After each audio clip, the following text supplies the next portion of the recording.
Okay, I've got another dream to share. So this one, I'll call it something like, we'll go with like cartoon clone. We'll go with that one.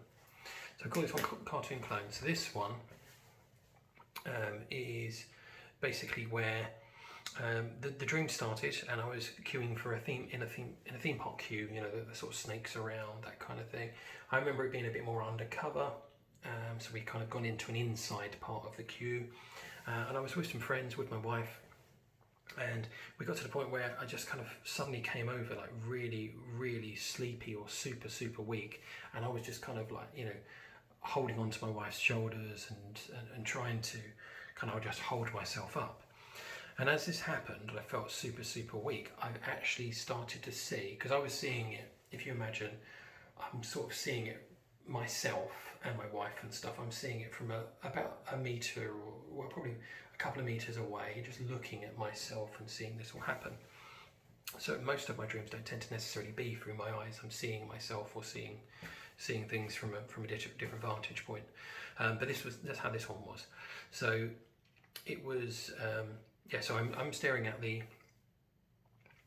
myself, seeing, again, I'm super weak. I'm holding onto it just for a bit of support, and then my spirit separates from my body, so I can see it slowly kind of dragging, you know, kind of drawing out of my body, to the point where it was only about 1 foot, you know, one and a bit feet away from me. So it was almost touching me, but it was now fully outside my body.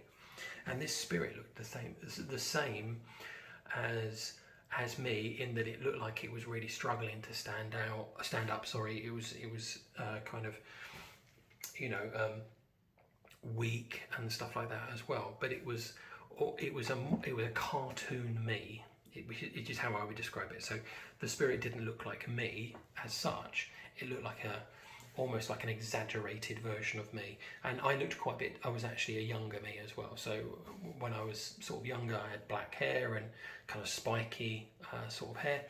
This was very much like that. So it was very much, I would have said, like a kind of, like an anime, kind of Pokemon kind of like looking drawing of me. So extreme spiky hair, almost like Sonic-like spiky hair.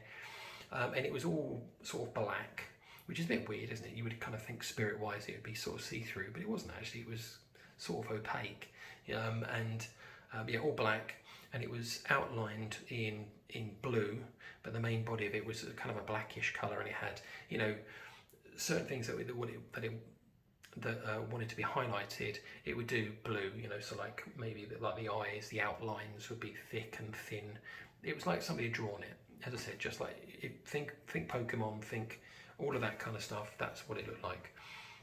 And so it came out of my my spirit came out of my body, and then it actually I started to I went from feeling really cold. So this was, given that it was dark and we were at a theme park, it was because it must have been winter. So everybody had coats and stuff on, and it was very cold. I was very cold. But then as soon as the spirit came out, I then didn't feel the cold at all. So it's like I was feeling what the spirit was feeling, which was no sense of cold whatsoever. Okay, so I wasn't a cold. And others were wearing coats and trousers and stuff. I was literally just wearing a t-shirt and shorts, and I was absolutely fine. So then it basically changed and went into me lying in bed. So now I'm lying in bed and I'm looking up above me, and directly above me I've got this same spirit, but now it's roughly 5 to 6 feet away. So it's, you know, about the same sort of height as the top of the top of the ceiling, something like that, roughly, just very roughly. And it was floating above me. So if you imagine like a spirit floating above you, it's a bit creepy. And I was just kind of looking at it, and it was, I wasn't alarmed by it, which was kind of strange. But this was, this was a sleep paralysis kind of dream. So this was like, I'm in reality now. I'm not in a dream anymore.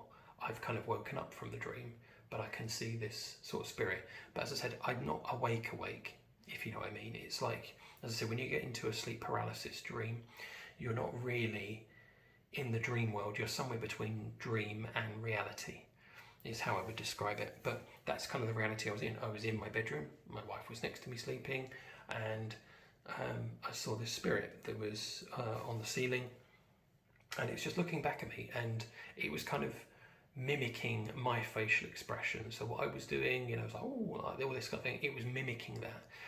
But then what happened was I noticed that actually one of the things that it did was not the same as what I was doing. And it was almost like, I've caught you.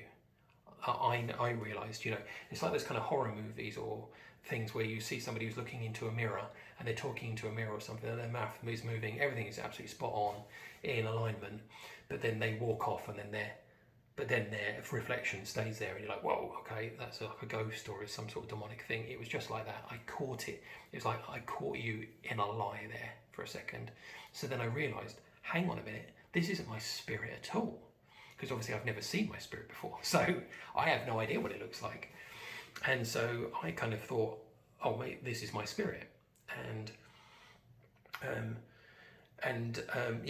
So this, as I said, this thing I realised was actually going back into the theme park thing, is this kind of spirit coming out of my body. It was all a big deception. It was pretending to be my spirit coming out of my body.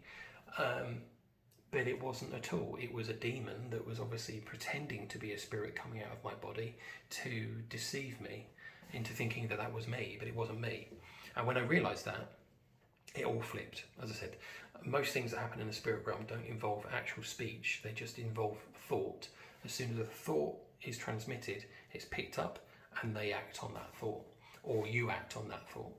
So this was exactly the same. So as soon as I thought that this is a demon, it leapt at me. So if you imagine it just coming straight for me, before I even realised it, it kind of had, it was strangling me, you know, it had its thumbs, you know, thumbs pressed in, and like really strangling me, trying to choke me out. And because of where its hands were, I mean, I couldn't really speak. And obviously your absolute go-to is obviously speaking the name of Jesus, and then that's it, they will flee, obviously.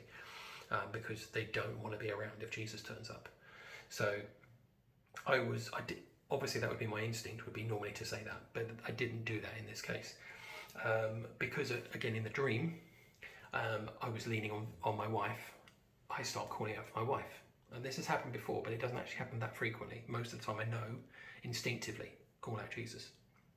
This time I didn't.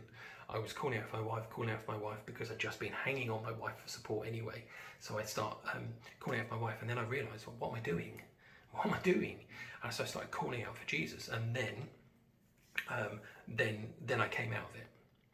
And surprise, surprise, then I come out into full reality now. So obviously, poof, that thing goes, and I'm in full reality. Now, what I would say, and I've said this in previous videos, is my wife wasn't there. My wife wasn't actually there. She was in the bathroom. So you would not believe, I mean, I haven't actually ever tallied this up, the percentage of times in which demons attack when you're on your own. And it feels so incredibly cowardly that this happens. And it happens incredibly frequently. So I would have said it's got to be at least 75%. It's probably a lot higher than that. It's probably more like 80% of the time. Whenever I've had any kind of spiritual attacks, which are probably about 20, roughly, I would have said. In the beginning, you know, when I was first saved back in March of 2023, I was generally racking up about a spiritual attack every 2 weeks. Sometimes more frequently, then it would die off for a little bit. I thought, oh, okay, right, cool. Okay, I'm not being attacked anymore. Then it would start up again, and it would make up for lost time. So I think I did tally it up, and it was roughly, yeah, as I said, like 20 something within the first year. After the first year, then everything sort of died down. I think a lot of that was so that I can get the word out about these kind of spiritual attacks, and potentially to bolster my own faith, because I don't come from a faith background, and I'm the kind of person who needs proof, and I get a lot of proof. So spiritual attacks are obviously one of them. In my whole life, so I'm 43 now, but no, I'm not, I'm 44. No, no, sorry, I'm 44 in a couple of months. Sorry, yeah, 43. Oh, hang on to that for a little bit longer. On the lead up to that, I probably had 2 spiritual attacks. I would have said, or what I would describe as a sleep paralysis dream. I probably had 2, maybe 3 maximum in my entire life. But as soon as I became a Christian, that was it. It was all the time, and it was one of those things where you kind of think, why are you doing this? Why are you attacking me? Because if you think it's going to put me off, it's not working. And if anything, it's just growing my faith. I don't understand your motives. It's very, very strange. But I mean, early ones, it felt like these demons were trying to get back into my body. That's literally what it felt like at the beginning. I don't know what they're trying to do now. They just seem to want to just attack, just for the sake of attacking. It's like a mindless animal, that all it knows how to do. It's like a rabid animal. It's just attack people.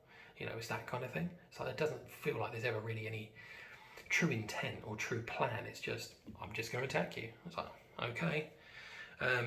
But this was, I said it was very much like a Pokemon kind of way it looked. And interestingly, that had happened in a previous one where I had another spiritual attack. It wasn't the character that looked like a Pokemon character. It looked like a normal person, but the way it acted and the way I saw it was like Pokemon, in that this thing was skulking in the shadows of a bedroom, and then it just raced to me with a small knife, quite a small blade, the sort of one you can't easily do a great deal with. To stop it is so small, and it came. It was like a male. They're almost, again, 99% of the chance they're going to be male. You get again a sense of spiritual energy, I suppose. I don't know, but it's always male, always male. And even if you get one that's female, is it just a deception that it's female?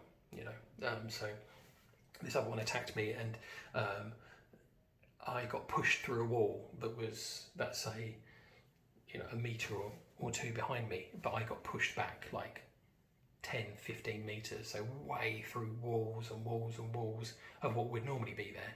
But it was like, another one I would describe it as, it's like Scott Pilgrim versus the world.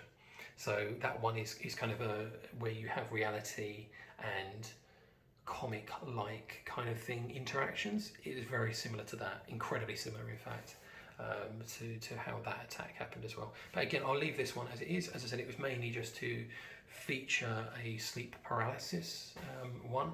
So I may actually put on there on the title actually that it's to do with sleep paralysis, just so obviously people know. There will be lots of them, but I might do a compilation of sleep paralysis ones. Yeah, that will do for today. All right, thanks.